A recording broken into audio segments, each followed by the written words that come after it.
Baik, jika pada video yang sebelumnya kita telah bersama-sama membahas tentang bagaimana kita mengekstraksi sebuah fitur atau ciri dari citra, maka pada video kali ini kita akan membahas bagaimana cara untuk menyeleksi fitur yang berjumlah sangat besar atau banyak menjadi sebuah matriks kecil yang menggambarkan keseluruhan fitur tersebut.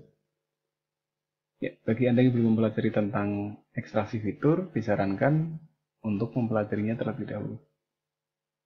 Ya, seperti biasa, persiapkan perangkat Anda, kemudian gunakan MATLAB, unduh kode dan dataset dari blog yang sudah saya tampilkan di sini.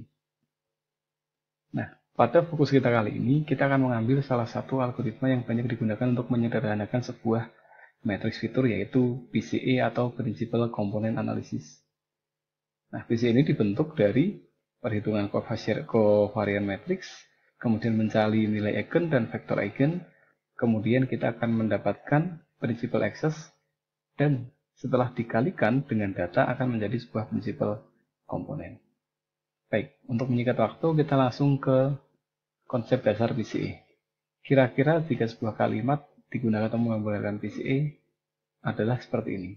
Kenapa kita perlu menggunakan ratusan kata jika kita cukup menggunakan 10 kata? Nah, itulah konsep dasar dari PCA, yaitu menyederhanakan sebuah matriks fitur yang berukuran besar menjadi berukuran jauh lebih kecil. Ya, tentunya manfaatnya sangat banyak seperti menyederhanakan kompleksitas, mempercepat waktu tentunya, dan yang lainnya.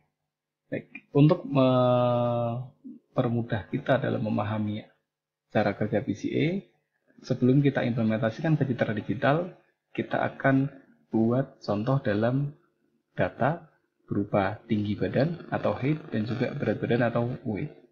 Nah, ada 10 buah data yang berisi tentang tinggi dan juga berat. Nah, masing-masing data ini akan kita cari korelasinya, kemudian kita akan sederhanakan ke dalam sebuah matriks.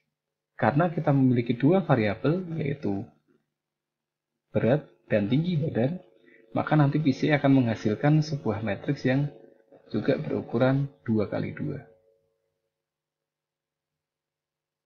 Yang menggambarkan hubungan antara variabel pertama, di sini adalah berat, dan juga variabel kedua yaitu tinggi. Baik, perhatikan data-data ini. Langkah pertama yang akan kita lakukan adalah yaitu mencari covariant matrix. Untuk mencari covariant matrix, maka terlebih dahulu kita mencari mean atau rata-rata. Dari kesekian data, kita dapat peroleh bahwa mu W atau rata-rata berat badan adalah 83, sementara rata-rata tinggi badan adalah 173. Nah, Anda bisa jeda terlebih dahulu untuk menghitung dan memastikan bahwa nilai yang Anda peroleh sesuai dengan yang ada di contoh. Baik, kita bisa lanjutkan jika Anda sudah selesai.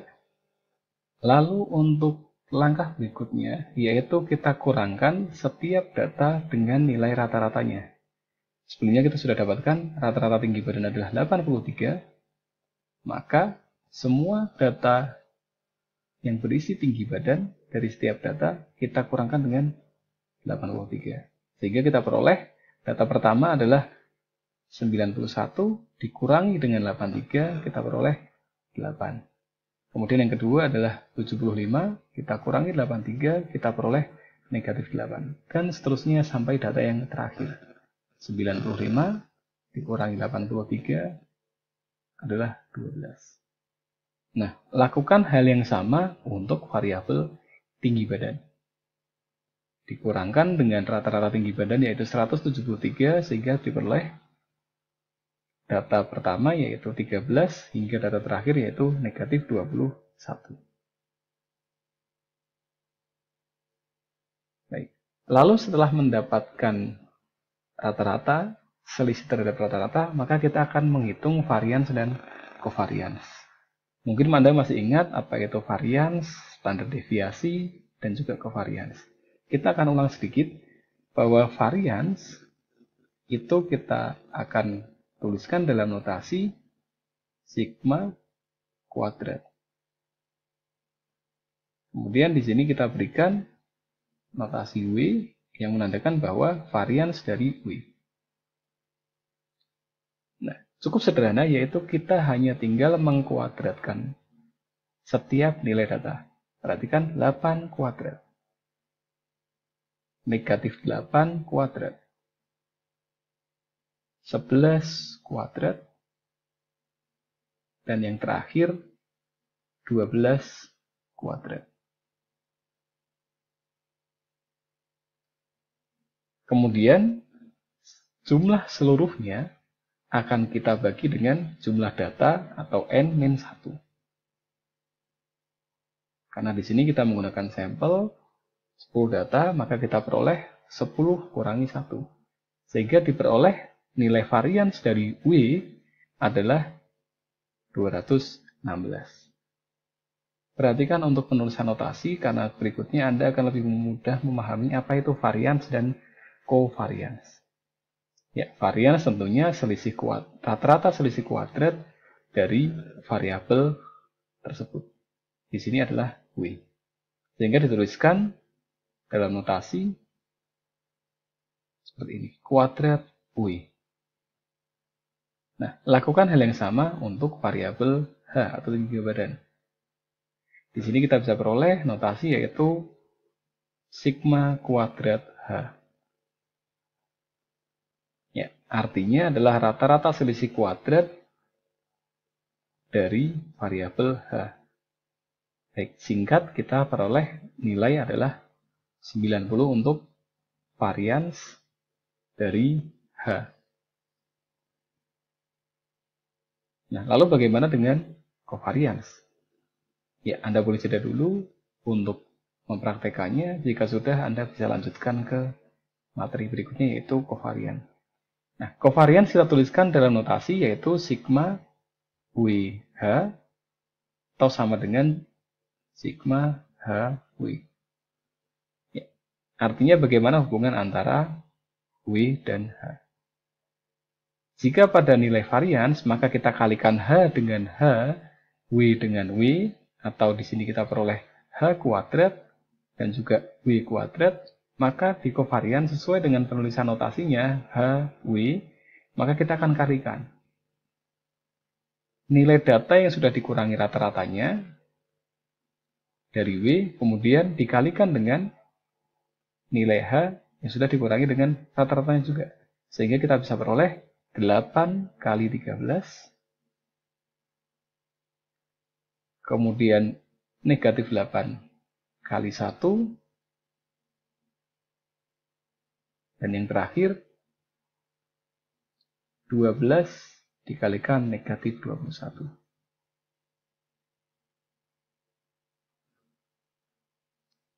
Nah, sehingga kita akan lebih mudah untuk memahami bagaimana covariance matrix ini diperoleh, yaitu dari varians W, varians H, dan juga covariance antar W dan H.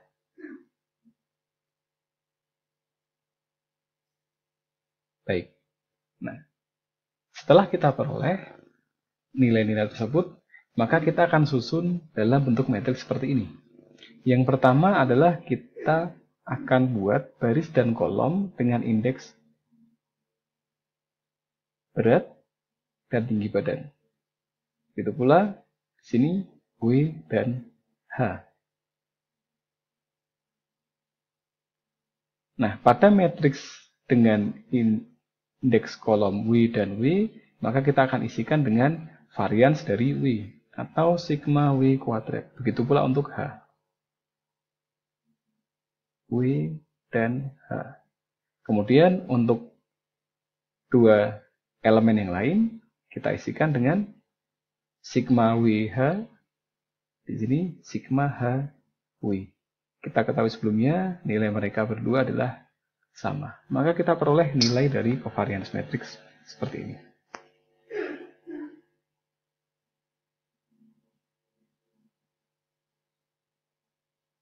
Nah, baik.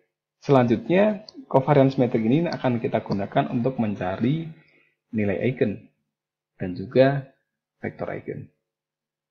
Nah, pada pembahasan berikutnya, kita akan lanjutkan di video pada bagian kedua. Sampai di sini dulu untuk video bagian pertama. Anda bisa pelajari, Anda bisa coba, hitung, praktekkan. Jika Anda sudah paham, maka bisa melanjutkan ke video yang selanjutnya.